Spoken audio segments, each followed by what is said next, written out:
Aleluias.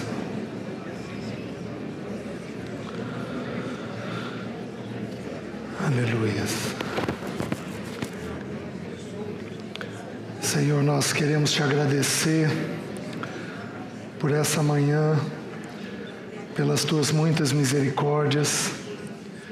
Nós te louvamos pela tua graça, porque ela é melhor do que a vida.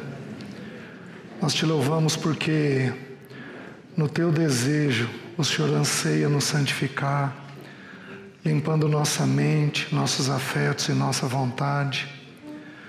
Muito obrigado pelos meus irmãos que estão aqui, pelas casas que estão representadas.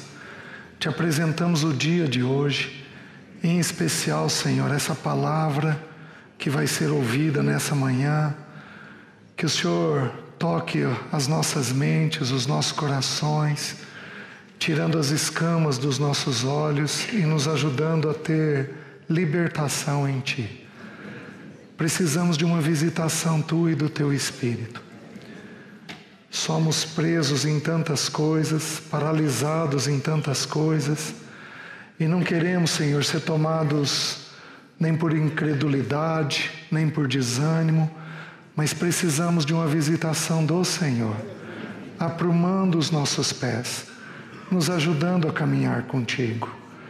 Por isso eu clamo, Senhor, dá-nos não apenas a clareza da Tua palavra, mas dá-nos o vigor para responder a ela. Sabemos que tudo isso vem do Senhor. Por isso, Senhor, perdoa a multidão dos nossos pecados e ajuda-nos, Senhor, a compreender e responder ao Senhor. É a minha oração em nome de Jesus. Amém. Amém. Segundo aos Coríntios, capítulo 6.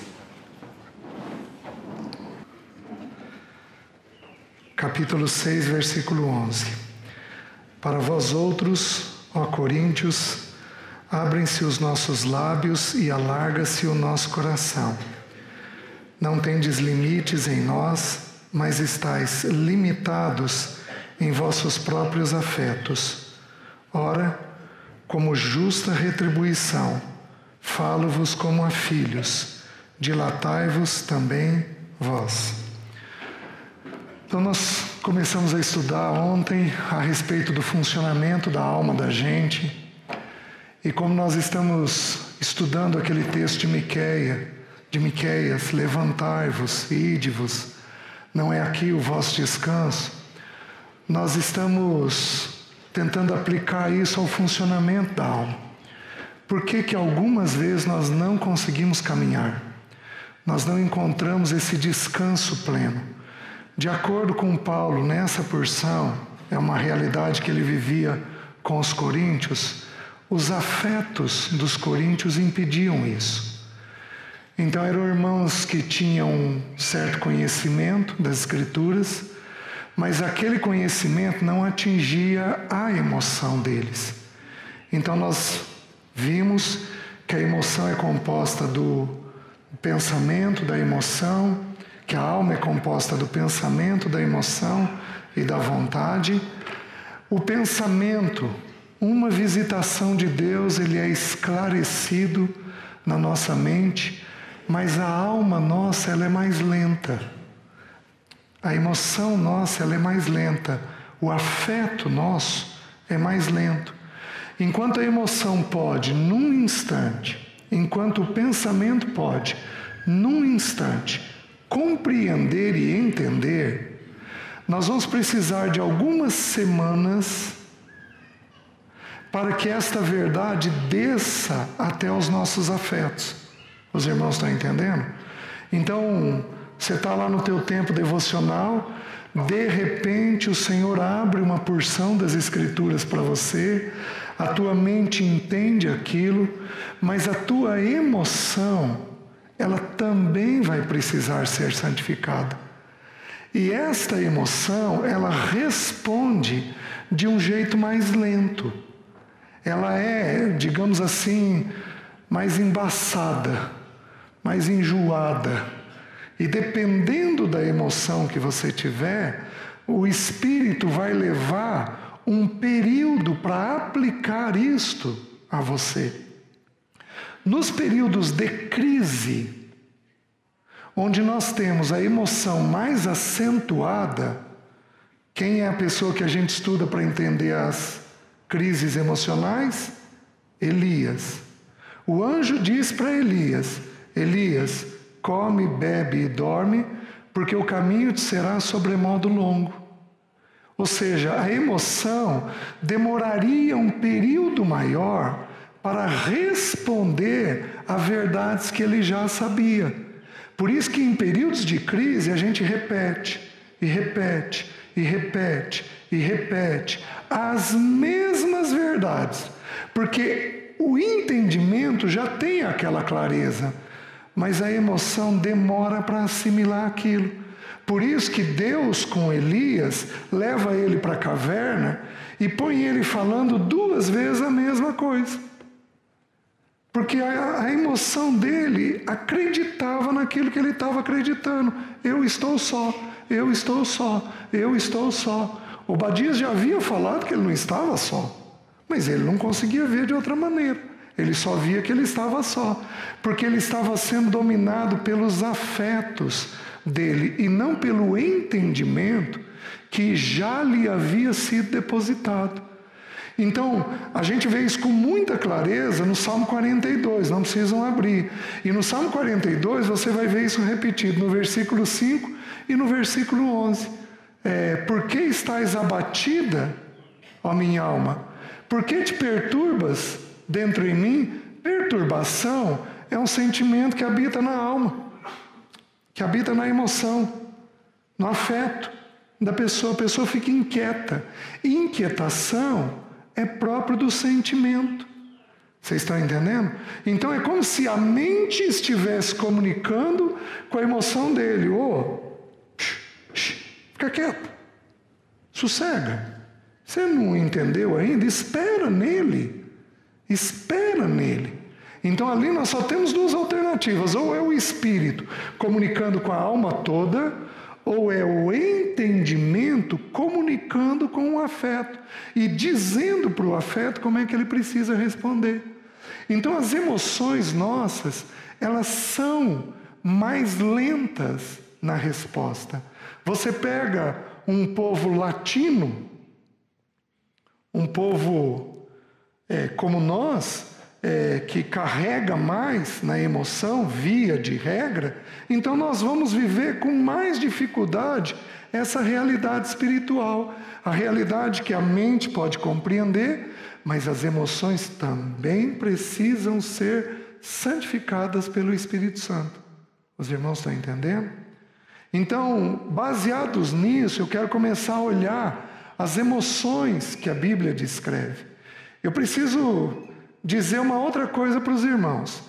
Essa condição de pensamento, emoção e vontade, isso havia também antes da queda. Então nós temos que entender que o funcionamento do ser humano era assim também em Adão, antes da queda. Só que com a queda, o pecado distorceu muito, fosse o pensamento, fosse o afeto, fosse a emoção. O pecado tocou e gerou uma distorção enorme dentro de nós, né?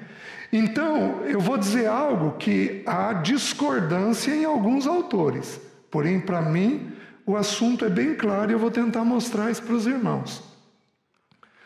Emoção é um sentimento que, se não cuidado, vira pecado. Quais as emoções mais comuns que nós temos? Nesta ordem. O medo. O medo é pecado? Se ele assumir uma proporção, ele vira pecado, porque ele pode virar incredulidade. Aconteceu com os israelitas. Eles olharam os gigantes e diziam que eles não poderiam vencê-los. Eles esqueceram do Deus que abriu o Mar Vermelho.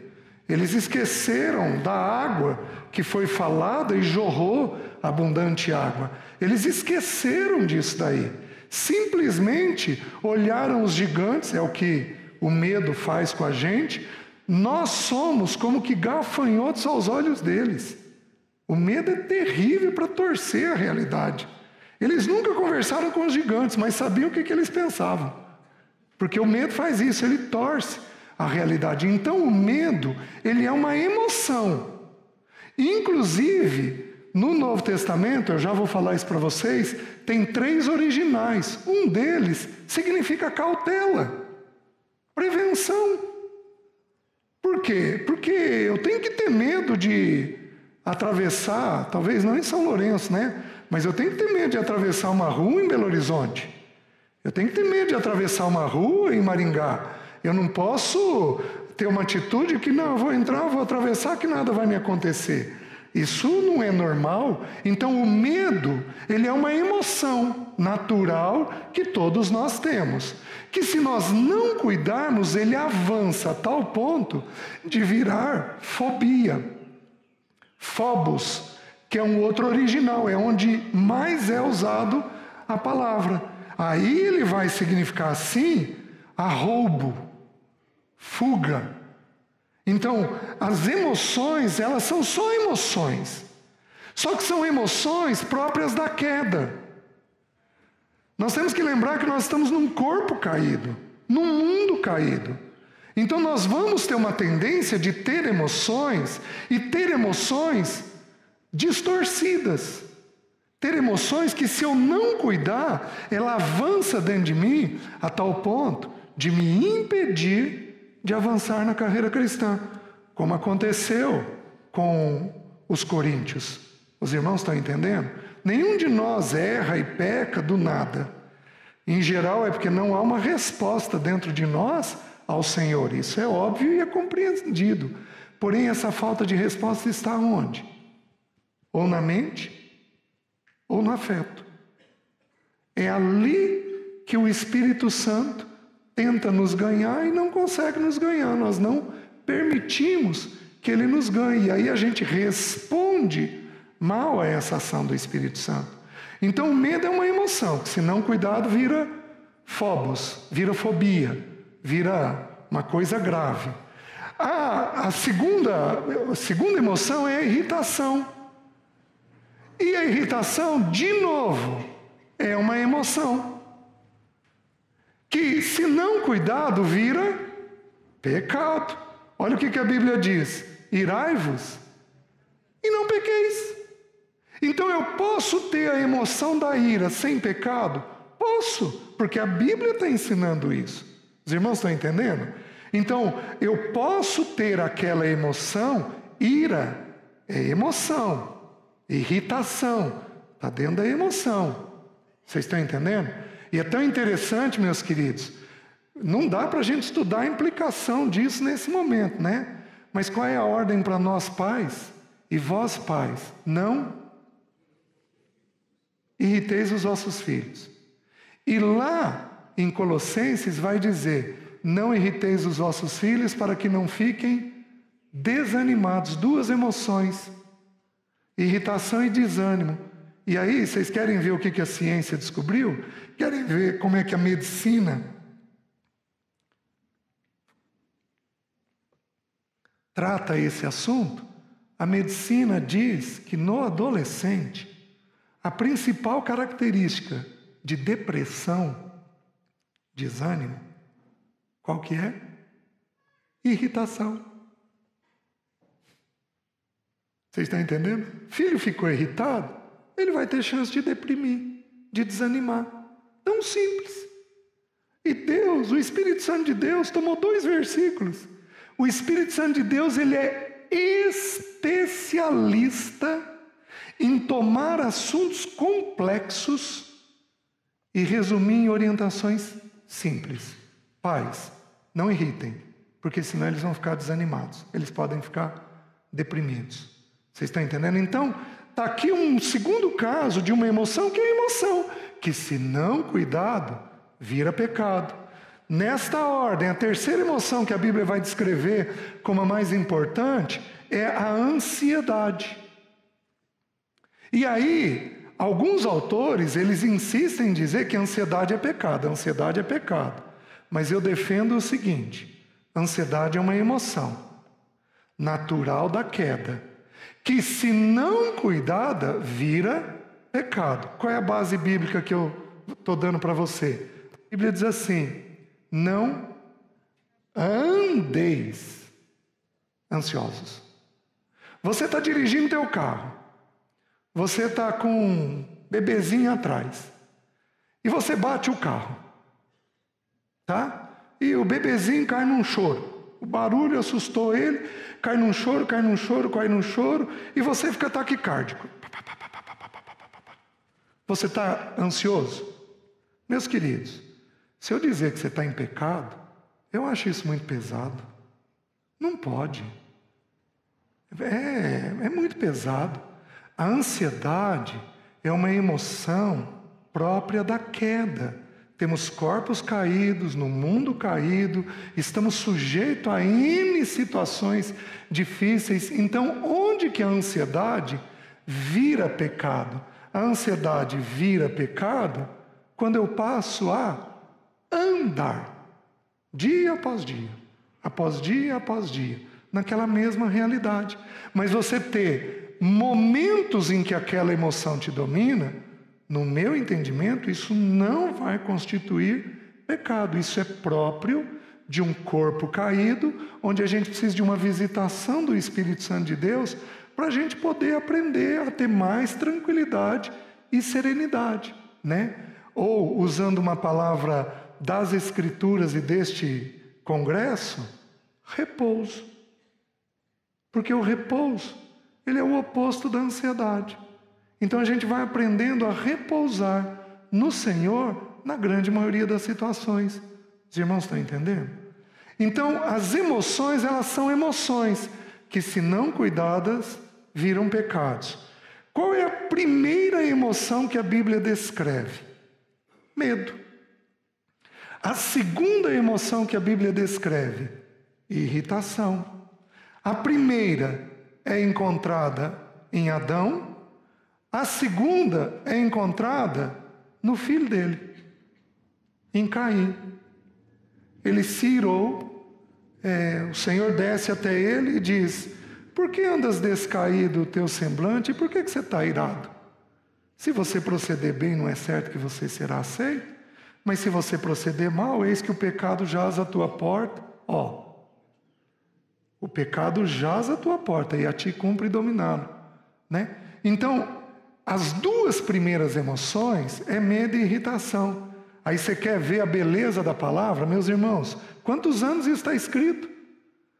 Aí nós temos a neurociência hoje, que é uma coisa que todos nós estamos ouvindo por aí, e ela só é interessante para a gente procurar a confirmação das Escrituras. Nós não dependemos dela para ter a confirmação das Escrituras, porque nós temos fé nas Escrituras. Mas é muito bom quando a gente vê a ciência compreendendo e levando para o ser humano os princípios das Escrituras. Sabe quais são as duas emoções mais estudadas pela neurociência? Medo e irritação. Eles estão tentando entender como é que isso processa no cérebro. Mal sabem eles que isso são emoções da queda, acentuadas na queda, que isso é do funcionamento do ser humano. Então, assim, a Bíblia, ela é maravilhosa. Ela comunica aos nossos corações com uma exatidão enorme. Então, nós temos no Novo Testamento 3 palavras para descrever medo. A primeira é phobos, que significa arroubo, susto. Você tem isso às vezes numa pequena situação da vida. Você tem isso às vezes numa crise, em que você fica com aquele medo semanas, dias, semanas ou às vezes meses, com aquele susto, com aquele arroubo, né? Pode significar fuga, medo, terror, um medo relevante. No medo você acha que alguma coisa pode acontecer. Na fobia, você tem certeza que aquilo está acontecendo. Alguém aqui já teve crise de pânico? Levanta a mão, por favor. Então, essas pessoas entendem bem o que eu estou falando. Porque na fobia, você tem certeza certeza. Você tem certeza que você está sendo enterrado vivo. Né? Você acredita naquilo lá. Então, a Bíblia descreve isso, phobos. A segunda palavra é deilia, que aí é complicado e perigoso. Por quê? Porque significa covardia, timidez. Foi o que os israelitas tiveram para entrar em Canaã. No primeiro momento, e o Senhor não permitiu que eles tivessem. É o que Paulo, de forma muito gentil, como um bom pai, fala ao seu filho: Timóteo, você não seja covarde. Eu peço que você renove o dom que foi depositado em ti. Porque você recebeu isso da parte de Deus. Então, nessa unção que você recebeu, essa unção não tem covardia nela. Este medo, deilia, leva a gente à incredulidade. Porque a gente não obedece. A gente simplesmente não obedece. Vocês estão entendendo? E aí é complicado. E o último é eulabeia, que significa cautela, prudência, precaução. Ou seja, como eu falei para vocês, o medo, ele tem um aspecto bom. Né? Pensa comigo, eu vou dar um exemplo fora da realidade das Escrituras. Por que os governos pesquisam doença? Prevenção. Por que antigamente, hoje a gente tem uma fartura maior, mas antigamente os governos faziam estoques reguladores? Porque se faltar arroz, feijão e coisa básica, a revolta social é claríssima. Vocês estão entendendo? Então eles mantinham um estoque regulador para não terem problema com política. Então é uma precaução que a gente faz. Alguns de nós aqui somos muito precavidos. Alguns de nós aqui ficam imaginando a tragédia para arrumar a solução antes. Quem aqui faz isso, levanta a mão. Olha lá.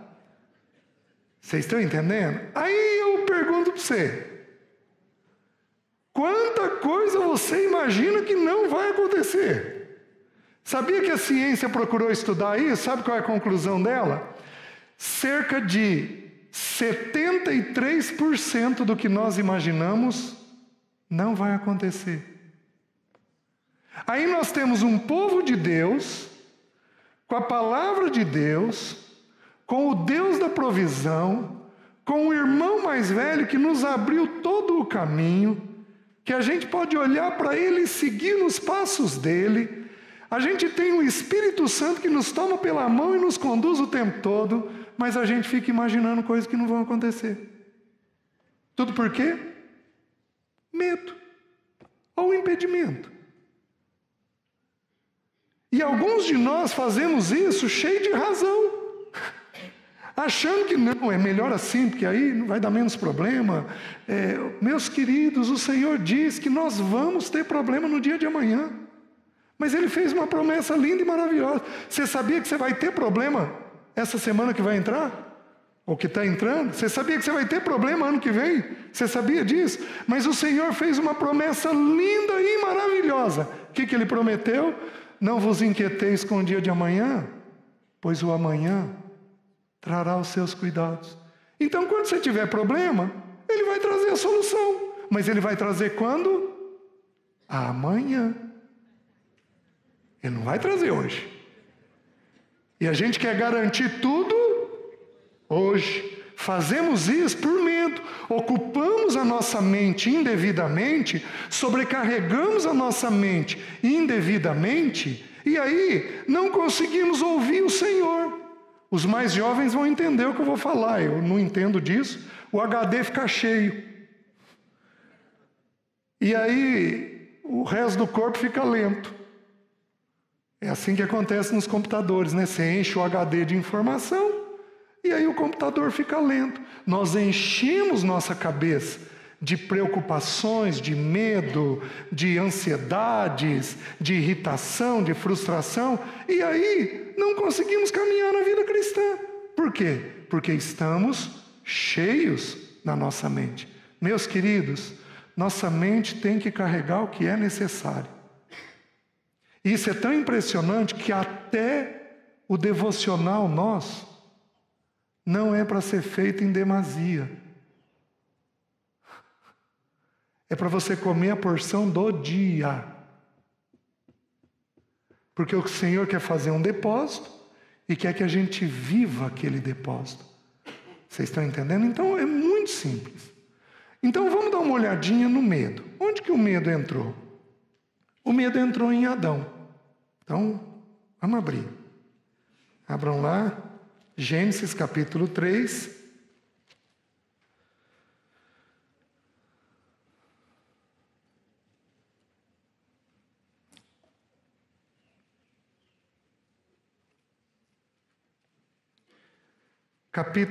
Capítulo 3, versículo 6. Vendo a mulher que a árvore era boa para se comer, agradável aos olhos e desejável para dar entendimento, tomou-lhe do fruto e comeu, e deu também ao marido, e ele comeu. Abriram-se então os olhos de ambos, e percebendo que estavam nus, coseram folhas de figueira e fizeram cintas para si.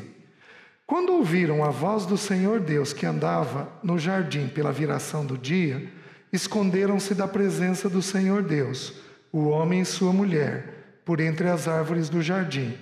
E chamou o Senhor Deus ao homem e lhe perguntou: Onde estás? Ele respondeu: Ouvi a tua voz no jardim, e porque estava nu, tive medo e me escondi. Até aqui. Então o medo entrou. Porém, o que nós estamos estudando? Que toda emoção deriva de um pensamento. Eu penso, então eu sinto. Então o que nós precisamos achar aqui? Qual foi o pensamento para ter produzido esta emoção em Adão? É isso que nós temos que procurar. Por quê? Porque o pensamento produz as nossas emoções. Então, ele havia estado com o Senhor plantou 2 árvores diferenciadas em todo o jardim, plantou a árvore da vida, que tipifica Cristo, e plantou a árvore do conhecimento do bem e do mal.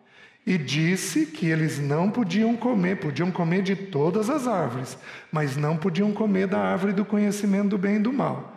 Então, os 2 desobedecem, Adão e Eva. De acordo com Timóteo, Eva enganada, mas Adão consciente. É tudo pecado. É tudo pecado. Você lembra quando o salmista diz: perdoa-me das faltas que me são ocultas? Falta oculta, falta por engano, é falta do mesmo jeito, é pecado do mesmo jeito. A mulher estava enganada. Vocês lembram que um dos pecados que é descrito é o pecado da ignorância? Não é porque eu sou ignorante quanto àquele fato que o que eu estou fazendo não constitui ainda pecado. Então, Eva foi enganada, Adão sabia exatamente o que estava fazendo, ele vai lá, toma do fruto e colhe. Só que as Escrituras nos ensinam que o pecado faz separação entre nós e o nosso Deus. O que aconteceu naquele momento? Adão perdeu o Criador dele. Ele deixa de ter comunhão, porque é isso que o pecado faz conosco. O Senhor vinha todo dia, na viração do dia, ter comunhão com ele. E ele ali para com isso. Então ele perde a presença de Deus. Guarde isso. Qual é o pensamento que produz o medo? O pensamento da solidão. Você se viu sozinho, você tem medo. Você se viu sozinho, você tem medo. Vocês estão entendendo? Por isso que você pode pegar um bebezinho e pôr ele no berço, 3 meses, aquela coisinha linda, aquele dedinho maravilhoso, aquele cheirinho agradável depois do banhozinho dele. Você pode pegar um bebê desse, no teu colo, ele está dormindo, você põe no berço e ele começa a chorar. E aí você pega ele de volta, ele para. Isso pode ser birra aos 3 meses? Pode até ser. Digamos que essa criança vai confirmar ao longo dos anos que tem um pouco de sensibilidade na emoção. Ela pode estar querendo a mãe para ter mais segurança? Pode. Porque entenda, meu querido, que nós fomos criados para ter uma eterna comunhão com o Criador. Nós nascemos com a necessidade de pertencermos a Deus. O ser humano nasce nessa condição. Ele é criado nessa condição. Ele foi criado para Deus. O problema é que nós nascemos em pecado. Então nós nascemos desprovidos desta presença do Pai. Então toda vez que esta ausência do Pai for sentida de um jeito maior, você vai ter medo. Então o medo deriva de onde? Do pensamento da solidão. Quando você não se vê pertencendo a Deus, a primeira emoção que você vai ter é a emoção do medo. Os irmãos estão entendendo? Daqui, meus irmãos, a gente conclui uma coisa simples e que precisa ser estudada. Nós precisamos estudar a paternidade e a nossa filiação. Porque isto é o que traz descanso para as nossas almas. Vocês vão se lembrar, não abram, vocês vão se lembrar de João capítulo 8, versículo 32. E conhecereis a verdade e a verdade vos libertará. O que liberta? A verdade. Porém, 4 versículos abaixo, no versículo 36 diz assim: se, pois, o Filho vos libertar, verdadeiramente sereis livres. Meus queridos, por que aprove ao Espírito Santo de Deus colocar o Filho? Por que ele não colocou Jesus? Por que ele não colocou o Cristo? Por que ele não colocou o nosso Senhor Jesus Cristo, como ele fez no final de João? Por que ele colocou o Filho? Porque ele está comunicando para nós uma verdade muito simples. Nós somos libertos completamente quando você se vê na condição de filho. Ali é que está a tua plena libertação.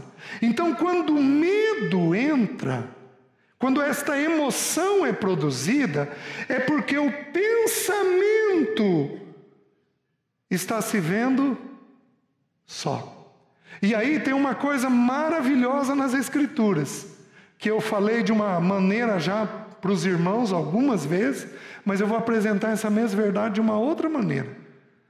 É tão interessante, meus irmãos, de tudo aquilo que Deus é, da graça dele, da misericórdia dele, da longanimidade dele, do juízo dele, do amor dele, de tudo aquilo que ele é, eu tenho a impressão que tudo começa numa expressão de Deus. Geralmente a gente tende a dizer assim: porque Deus é amor. Eu vou te colocar de uma outra maneira. Do meu ponto de vista, o que inicia o agir de Deus para nós é que o nosso Deus é cheio de graça. Sabe o que significa a palavra graça? No Velho e no Novo Testamento? Aceitação. Favor. Nós somos completamente aceitos. Por isso nós não poderíamos nos ver sozinhos nunca. Por que a gente se vê sozinho? Porque nós desconhecemos o que é a graça de Deus. Não é à toa que o livro de João vai descrever no primeiro capítulo 3 vezes que o Verbo veio a nós cheio de graça. E ele veio a nós com graça sobre graça. E Ele veio a nós trazendo a graça e a verdade. Oh, meus queridos, Jesus é pleno de aceitação por nós. Mas como esta questão é enroscada dentro de nós, nós não nos sentimos bem aceitos, por isso que o nosso coração é tomado por medo constantemente. Então, qual é o pensamento que produz o medo? O pensamento da solidão, o pensamento da falta de graça. Quando que você sente medo? Quando você está se vendo sozinho naquela situação. Como é que o Espírito Santo me visitou e me curou do meu medo? Ele não virou para mim, como a gente tende a fazer com os nossos, dizendo assim: isso não vai te acontecer. Imagina, César, você vai ser enterrado vivo. Para com isso. Como é que o Espírito Santo me curou? Ele me curou dizendo o seguinte: ainda que aconteça, eu sou contigo. Eu vou estar com você lá dentro. 1,5 metro abaixo da terra, eu vou estar com você. E ele me colocou a imagem, porque eu tinha uma imagem, eu desesperado tentando sair do caixão. E aí ele me colocou uma outra imagem, eu sepultado em profundo descanso, porque a presença dele está ali. Vocês se lembram dele falando com Moisés? Moisés, a minha presença irá contigo e eu te darei descanso. Meus queridos, quando temos descanso, respondemos ao Espírito. Mas quando agitamos, o que os nossos olhos e os nossos ouvidos estão ocupados é com a agitação. Então, quando uma pessoa é tomada por medo, o Espírito Santo vai visitá-la, dizendo e ensinando para ele que a presença dele naquela situação vai fazer o medo dissipar. Então, o Espírito precisa nos dar convicção e intimidade da plena aceitação dele por nós. Os irmãos estão entendendo? Deixa-me mostrar para os irmãos alguns versículos a respeito disso. Abram em Gênesis 15:1.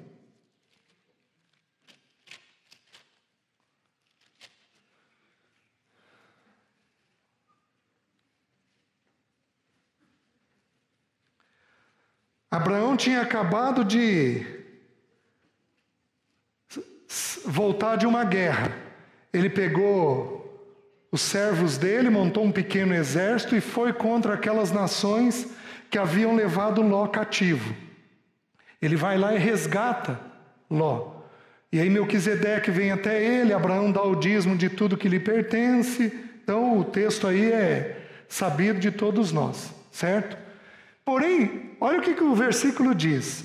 Depois destes acontecimentos, meus queridos, quais acontecimentos? Da guerra. Dá para passar por uma guerra e não ter medo? O medo seria uma reação normal diante da guerra. Vocês entendem? O medo seria uma reação normal diante de uma realidade de guerra. Depois destes acontecimentos, veio a palavra do Senhor a Abraão numa visão e disse: não temas, Abraão, eu sou o teu escudo, o teu galardão será sobremodo grande. Meus queridos, você usa um escudo onde? Eu sou. Não temas, porque eu sou com você. Só que aqui, eu sou o teu escudo. Deus diz o quê? Eu te protejo. Ele possivelmente podia estar tomado por algum pensamento de guerra, porque o Senhor usa uma realidade singular. Diz para ele: sou eu o teu escudo, sou eu a tua proteção, sou eu aquele que te guarda. Então o Senhor faz o quê para ajudar Abraão a lidar com aquele medo? O Senhor veio e falou: não temas. Por que o Senhor falou isso? O Senhor falou isso porque ele estava com algum medo. Não temas, porque eu sou o teu escudo. Eu sou a tua presença. eu estou com você. Então o desafio nosso é ajudar a nossa mente, mediante a ação do Espírito Santo, é ajudar a nossa mente a ter uma clara compreensão da presença de Deus nas nossas vidas. Porque esta presença leva a gente a olhar o inimigo e não temer. Deus não virou para ele e falou assim: "Ô Abraão, para de temer. Você não vai ter inimigo nenhum mais na vida." Porque uma coisa que nós vamos ter nessa vida é problemas e inimigos. Mas ele disse que ele era o escudo dele. Vejam em 26, 24, agora com Isaac. Isaac foi para a terra dos filisteus. Ele também traz aquela mentira que o pai dele tinha trazido e diz que Rebeca era irmã dele. E aí ele, como é um homem próspero, os inimigos, os filisteus, vão entulhando os poços dele. Então ele começa a ter assim como o pai, ele começa a enfrentar um problema de inimizade, de problema. E então, no versículo 24 diz assim: "Na mesma noite lhe apareceu o Senhor e disse: Eu sou o Deus de Abraão teu pai. Não temas, porque eu sou..." Gente, o que o Espírito Santo está fazendo? Está ensinando que Deus está conosco. Porque o que dissipa o medo? A presença de Deus. O que dissipa o medo é a presença de Deus. Eu vou dizer uma coisa para os irmãos. Uma das doutrinas essenciais que nós precisamos estudar é a justiça. Porque a palavra justiça significa a execução de uma sentença. É a obra de Cristo na cruz. Porém, o resultado da justiça é que nós fomos plenamente aceitos. Justificados, pois, mediante a fé, temos... Porque você compreende que você foi plenamente aceito. Que você agora pertence a alguém, que ninguém põe a mão em você.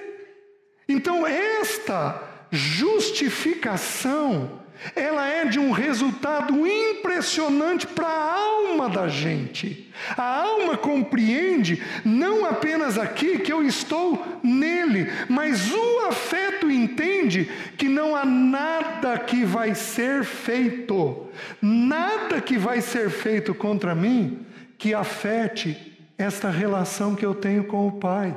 Então, digamos assim, este ensino das Escrituras, da justiça de Deus, precisaria ser estudado por nós, para nós termos uma alma descansada nele. Vocês estão entendendo? Por quê? Porque eu vou entender que eu estou plenamente aceito e guardado, que Ele me chamou, e que a minha segurança não está nas coisas, está nele. Quanto mais esse ensino vai avançando em nós, mais descanso nós vamos tendo. Que mais? Vejam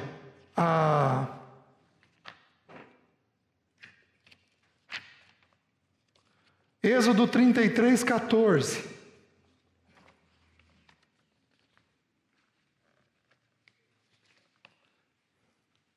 Abra lá, por favor. Já citei aqui para os irmãos. Moisés desce do monte. O povo tinha feito o bezerro de ouro. O irmão dele, que era uma das pessoas mais próximas dele, com certeza, o irmão dele diz que o povo levou ele a fazer aquilo. Ele não assumiu responsabilidade nenhuma diante daquilo. Então ele se justifica daquela forma. Moisés tem que pôr ordem em toda o arraial. E obviamente que Moisés recebe o impacto de tudo aquilo. E ele tem um desespero e ele diz: Senhor, eu não vou partir daqui não, se a tua presença não for comigo. Aí no versículo 14, no versículo 13: agora, pois, se achei graça aos teus olhos, rogo-te que me faça saber neste momento o teu caminho, para que eu te conheça e ache. Interessante, né? Graça aos teus olhos, e considera que esta nação é teu povo. Respondeu-lhe: a minha presença irá contigo, e eu te darei descanso. Eu te darei descanso. Então o que a gente faz? A gente traz presença. Olha que coisa interessante. Uma criança tem um medo de qualquer coisa que seja.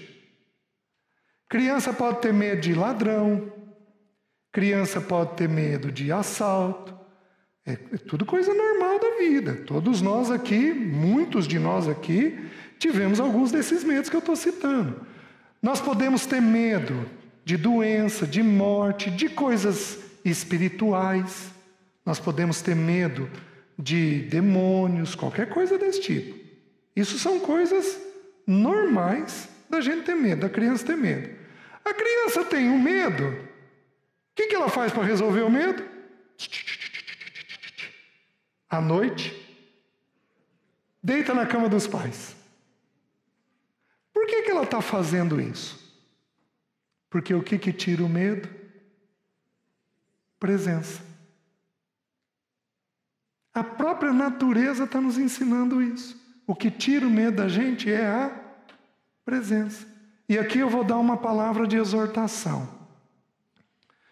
Porque em 1 João vai nos dizer que no amor não existe medo. Antes, o perfeito amor lança fora o medo. Meus queridos, amor provém de onde? Do Pai, do Filho ou do Espírito?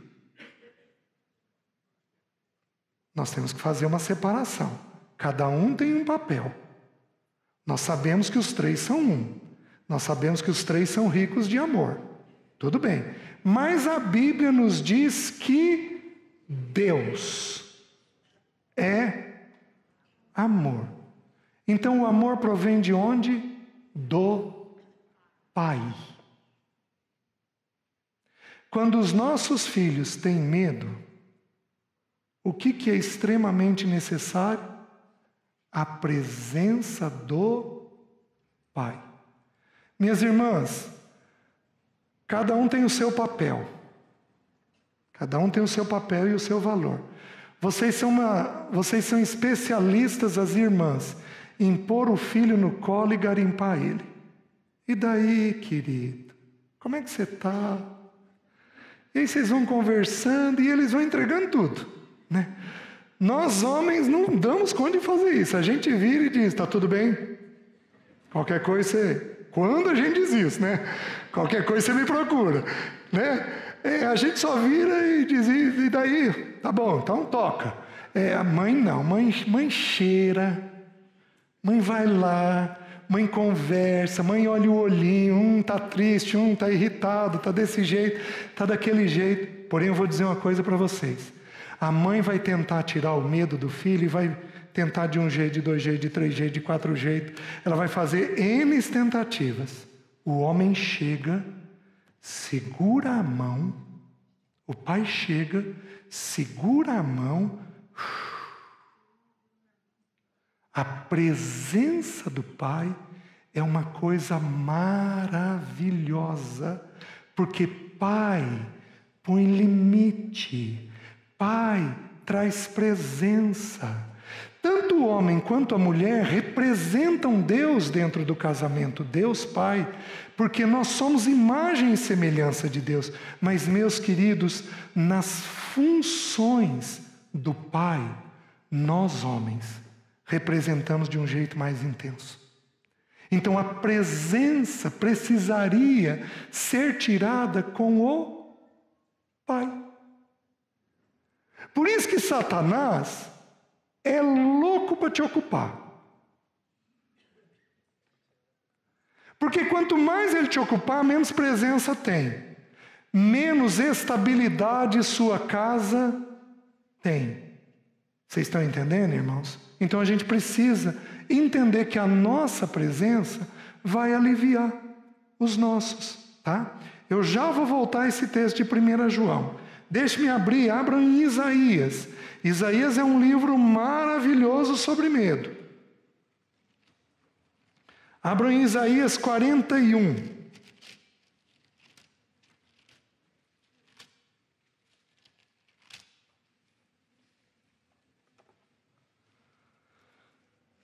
Versículo 8. Olha o que o Senhor vai dizer.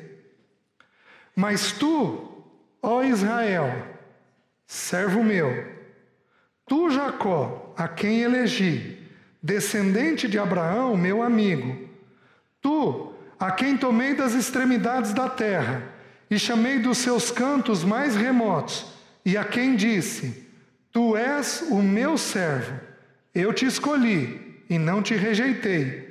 Não temas, porque eu sou contigo. Não te assombres, porque eu sou o teu Deus. Eu te fortaleço e te ajudo, te sustento com a minha destra fiel. Meus queridos, olha quantas vezes é repetido: servo meu, meu amigo, quem tomei, a quem disse, meu servo, eu te escolhi, não te rejeitei. Alguns de nós são tão complicados que não basta dizer eu te escolhi. Tem que dizer também, eu não te rejeito.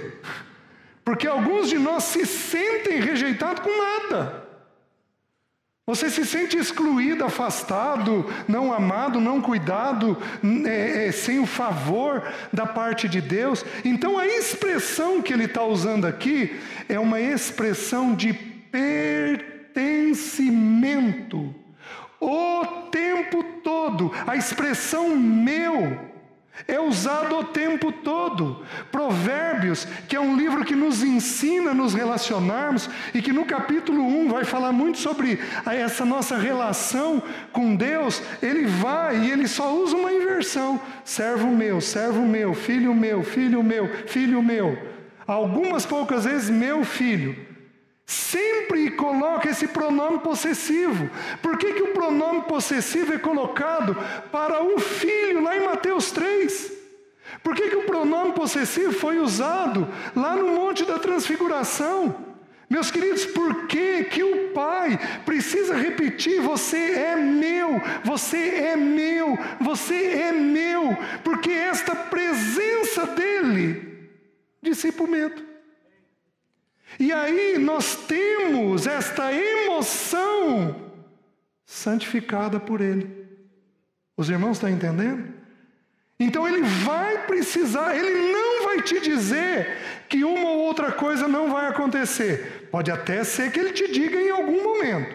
Ele nos comunique: queridos, isso daqui está excessivo, isso daqui é fantasia tua. Pode até ser que ele diga, mas via de regra, ele vai nos dizer que ainda que aconteça alguma coisa, ele estará com nós. Quando isso é compreendido e aceito, tudo dissipa. Por que os irmãos da história iam para a estaca cantando? Qual era a convicção que eles tinham? Você pega a história, como o irmão nos colocou, o irmão Claudimir, você pega a história e verifica mártires e mais mártires e mais mártires. Há um tempo atrás, relendo o livro dos mártires, tem uma história que eu tenho que pôr o joelho no chão. Uma mãe, um líder da igreja, ele foi açoitado diante de toda a igreja para negar. Ele foi açoitado e açoitado e torturado, e uma criança de 10 anos de idade se levanta para defender ele. O algoz faz uma pergunta e a criança diz: 10 anos de idade. E aí, aquele algoz começa a torturar aquela criança de 10 anos. E diz que se ele não negar, vai matar ele também. O que acaba acontecendo. E a mãe dessa criança grita e diz: filho, não negue. Não negue, porque você estará nos braços dele. Gente, uma mãe falar isso para um filho à beira da morte é porque tem uma convicção de graça, de aceitação, de presença do Pai, de que nós somos dele, nós somos dele. Então, se você não produz esse entendimento do que é a graça, do que é a justiça, do que é a justificação, você fica simplesmente consumido por um medo e você não consegue avançar na carreira cristã. Os irmãos estão entendendo? Quantas mães aqui não temem pelos filhos? Meus queridos, a pior perda que existe é a perda para o pecado. Que mãe, que pai que não teme perder um filho para o pecado? A pior perda não é a perda física, porque a perda física o Senhor tem maneiras de resolver, mas e a perda para o pecado? A cruz resolve, mas Ele vai querer, Ele vai desejar. Quem é um pai aqui sensato, equilibrado, que num momento ou no outro já não se preocupou com isso, já não teve o joelho dobrado por seus filhos, por seu cônjuge? Meus queridos, precisamos entender que a presença dele está conosco. Ele diz aqui: não temas, eu sou contigo, não te assombres. Repete 2 vezes, não te assombres. Você está vendo alguma coisa que cresceu na tua presença, que está virando uma coisa enorme na tua cabeça. Vamos aliviar isso daí, porque senão você não caminha. Senão você não caminha, você fica pesada. Você não consegue caminhar, você não vai conseguir ouvir minha voz. Vamos tirar isso que está dentro de você? Não te assombres, porque eu sou o teu Deus. Eu te fortaleço e te ajudo e te sustento com a minha destra fiel. O irmão Romeu, quando ele começou na sexta noite, ele leu o texto de Deuteronômio, capítulo 1, e Deuteronômio capítulo 1, versículo 30, não abra, tem um texto maravilhoso. Meus queridos, eles haviam pecado e haviam ficado 40 anos naquele deserto. Quando os espias foram enviados, eles estavam com cerca de 2 anos de jornada. Eles passaram 38 anos a mais por consequência da incredulidade deles. Sabe o que o texto diz? Diz que Deus, como um pai, tomou seu filho pela mão e conduziu naquele deserto. Ele é um pai tão perfeito, mas tão perfeito, que até quando nós estamos na consequência dos nossos erros, Ele não tira a mão de nós. Os irmãos estão entendendo? Então o medo precisa ser enfrentado, porque senão ele te paralisa. Vejam mais uma porção, 41:13, porque eu, o Senhor teu Deus, te tomo pela tua mão direita e te digo: não temas, que eu te... Pega a situação e em oração começa a colocar aquilo diante de Deus. Pede para o teu marido orar com você: eu estou com medo disso daqui. Pede para a tua esposa orar com você: eu tenho medo disso, eu tenho medo disso, eu tenho medo disso. Eu não falei para os irmãos.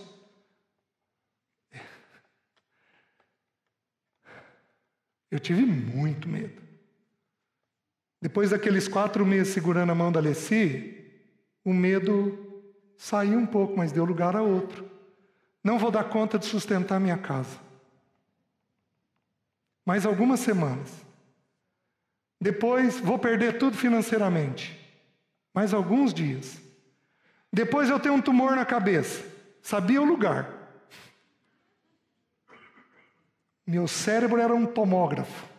Sabia onde eu ia ter o tumor na cabeça. Vou morrer desse tumor. O outro medo. Isso durou 1 ano. E mais 3 para o Espírito me limpar totalmente. Vão enlouquecer.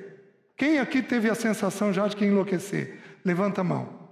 Nossa, para as bandas de cá isso ocorre menos. Só o Paraná que produz. Né? Vou enlouquecer. Meus queridos, um medo atrás do outro, um medo atrás do outro, um medo atrás do outro. O Espírito Santo de Deus foi pondo ordem em tudo. E foi trazendo a presença dEle, a presença dEle, a presença dEle. Então, quando você tem medo, o que você vai precisar fazer? Deus, o Senhor está aqui. Meu papai e minha mamãe não estão. Mas o Senhor está aqui, o Senhor habita em mim. Nada vai me ocorrer, porque o Senhor está comigo. Meu pai e minha mãe não estão aqui, se for uma criança. Se for um adulto, o que você vai fazer? Você vai abrir os textos e vai decorar os versículos bíblicos. E você vai deixar o Espírito ministrar. Não temas, eu sou contigo, eu sou contigo, eu sou contigo. Só que, como eu falei ontem, alguns medos podem levar meses ou anos. Eu vou ter que rodear, e rodear, e rodear, e rodear aquele pensamento, aquela fortaleza, até que o Senhor, num determinado dia, vai me visitar e aquela fortaleza simplesmente vai ruir. Os irmãos estão entendendo? O que mais? Vejam 44, versículo 1 e 2. Eu estou bem pertinho de encerrar, irmãos. Ele diz assim: agora, pois, ouve, ó Jacó, servo meu, ó Israel, a quem escolhi. Assim diz o Senhor que te criou, e te formou desde o ventre, e te ajuda. Não temas, ó Jacó, servo meu, ó amado, a quem escolhi. Meus queridos, Ele não apenas está conosco, Ele nos escolheu. Nome disso? Graça. Favor. Nome disso, graça. Aceitação. Aliás, esta palavra aceitação é de onde derivam todas as desordens da alma. Quando você não se sente bem aceito, você tem todos estes problemas emocionais. Todos. Porque você não se sente aceito. Porque nós fomos criados para pertencer a Ele. Então os textos vão deixando bem claro que é a presença dEle. Quais são os grandes danos do medo? Eu só vou citar as referências. O primeiro, eu escondo a verdade. Você passa a esconder a verdade. Você esconde por quê? Por medo. Então você passa a não falar o que está acontecendo com você. Sabe aquela coisa, aquele hábito que foi criado, que só de mencionar, você não quer que aquilo aconteça? Então a gente tem tanto medo que só de mencionar a gente passa mal. O que a gente faz? Não menciona, não fala, não diz o que está acontecendo. O que Deus fez com Elias? Elias teve medo de Jezabel. Gente, o medo ele é uma coisa curiosa. Ele tinha acabado de matar 450 profetas. Jezabel mandou um recado. Ela não veio. Ela mandou um recado. Temendo, pois, Elias, e para salvar a sua vida, foi-se a Berseba de Judá. O que Deus fez com ele? Que fazes aqui? Ele precisa falar. Porque se ele não falar, ele não é liberto. Confessai, pois, as vossas faltas uns aos outros e orai uns pelos outros para serdes curados. Muito pode por sua eficácia a súplica do justo. Tem que falar. Então, o primeiro dano do medo, a gente esconde. A gente continua com comportamentos ruins, mas escondendo aquele medo. Você tem um medo? Qual é o medo que você tem? Identificou? Vira para quem está do teu lado e diz, qual que é? Isso.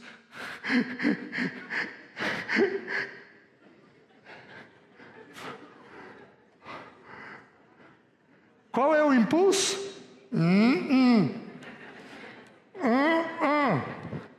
Você faz isso sorrindo. Porque o primeiro dano do medo é a gente passar a esconder verdades que a gente tem. Porque a gente faz coisas erradas para esconder o medo. E aí quando você tem que se deparar com o medo, isso é difícil. Primeiro dano. Segundo dano, você distorce a verdade. Eu só vou citar os textos. Números 13, 33 ou Mateus 14, 25 e 26. Números 13, 33, na situação dos espias. E depois Mateus 14, versículo 25 e 26. Eu vou mencionar para os irmãos. Lá em Números, eu já mencionei agora de manhã, o que acontece? Eles viram gigantes. Eles não se concentraram no cacho de uva que 2 homens precisaram trazer. Mas eles se concentraram no tamanho dos gigantes, não no tamanho do cacho. Não na terra boa, farta. Vocês estão entendendo?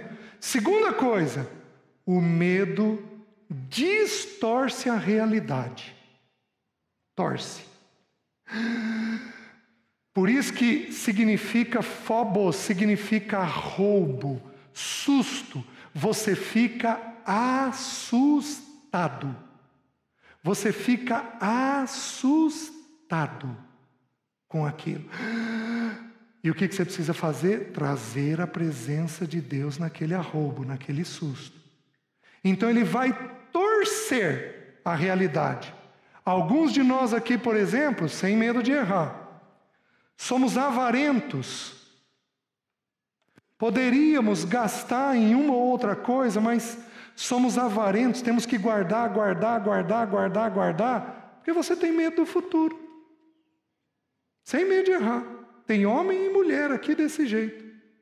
E o medo te domina de tal forma que você se priva de viver algumas coisas boas que o Senhor tem para você nesta vida, porque você está com medo. Você está entendendo? Então, segundo dano. Mas o maior de todos os danos, que aí eu acho que é impactante, o maior deles, diz o seguinte, 1 João 4,18, diz assim: ora, no amor não existe medo, antes o perfeito amor lança fora todo medo. Já estudamos essa primeira parte. Alguns têm uma confusão, porque eles dizem: César, se eu estou com medo de alguém da minha casa morrer, é porque eu não tenho amor? Não, naquela área você não consegue ver Deus, mas é naquela área. Nas outras você está vendo Deus. Naquela área você não consegue aplicar o amor de Deus, a presença de Deus, tá? Só que aí olha o que diz. Ora, o medo produz tormento. Logo aquele que teme não é aperfeiçoado no amor. Então o que acontece? Gente que tem medo não avança em amor. Aí começa a ficar grave. Porque qual é a principal característica do testemunho de Deus nessa terra? O amor dele. O amor de um homem por uma mulher, o amor de um casal por seus filhos, o amor de uma pessoa com seus vizinhos, este amor outro-centrado, o amor por pessoas em necessidade. A principal característica que dá testemunho de Deus nessa terra, meus queridos, é o amor. É o amor. Quando a gente ama, e quando o mundo for evangelizado com amor, o Senhor volta. Acabou. Encerrou. Mas nós temos agora um complicador, porque tem mulheres aqui que não amam o marido, tem maridos que não amam, e é uma ordem dupla para nós, adequadamente sua esposa, tem pais que não amam de forma adequada o seu filho. Vou dar um exemplo para vocês. Um irmão estava me dando um testemunho, eu posso falar isso, ele me permitiu. Ele estava dando um testemunho, imagina um sujeito paciente, amoroso, querido. E ele tem um comércio na frente de uma rua movimentada, lá de Maringá. O filhinho dele estava com 3 anos, escapou da loja e foi para a rua. Ele nunca tinha feito isso. Quando ele correu atrás do filho, pegou o filho e deu um apertão no filho. Ora, o medo produz tormento. Logo, aquele que teme não é aperfeiçoado. Naquele momento, ele não conseguiu ter uma atitude adequada de amor. Por quê? Porque o medo o tomou de tal maneira que ele não conseguiu enxergar. Foi um testemunho dele, olhando esse texto. Interessante, né? Porque ninguém condena ele. O que você faz como pai? Mas ele percebeu que aquilo não era normal dele. Meus queridos, o que tem de medo dentro das nossas casas que estão nos impedindo de ter um amor adequado com os nossos e com os irmãos onde a gente reúne. Vocês estão entendendo? Tudo por quê? Porque temos sido tomados pelo medo. Que você consiga trazer a presença dele. Tá? Eu esqueci o texto de Mateus 14. O que houve com os discípulos? Os discípulos olharam e viram quem? Um fantasma. Porque o medo torce. Eu me lembro de quando eu fui curado do medo financeiro, do medo do futuro. Eu pus na cabeça que se eu tivesse uma casa, eu teria tranquilidade. Então eu tinha que deixar de pagar aluguel, deixar de pagar aluguel, deixar de pagar aluguel, deixar de pagar aluguel. E a cabeça só fazia conta, só fazia conta, só fazia conta. Até que um dia eu fui visitado pelo Senhor. Eu estava atravessando uma esquina e eu vinha colocando esse tema em oração diante do Senhor. Vinha entendendo a paternidade. A primeira vez que eu partilhei sobre a paternidade foi aqui em São Lourenço. Eu estava neste período estudando este tema antes de vir para cá. O Senhor me visitou naquela esquina e diz assim: filho, deixa eu te explicar algo que você não está entendendo. Enquanto eu quiser que você pague aluguel, eu vou dar dinheiro para você pagar aluguel. E o dia que eu quiser que você compre alguma coisa, eu vou te dar dinheiro para comprar alguma coisa. Descansa em mim. Nunca mais tive o medo. Nunca mais. Porque a presença dele faz isso conosco. Amém?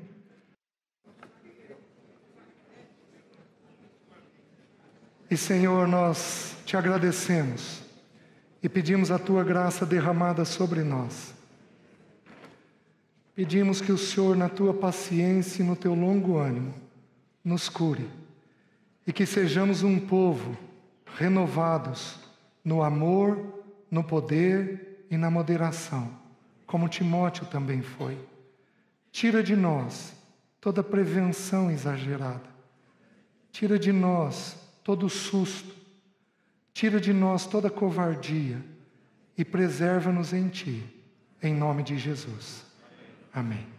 Deus abençoe, irmãos.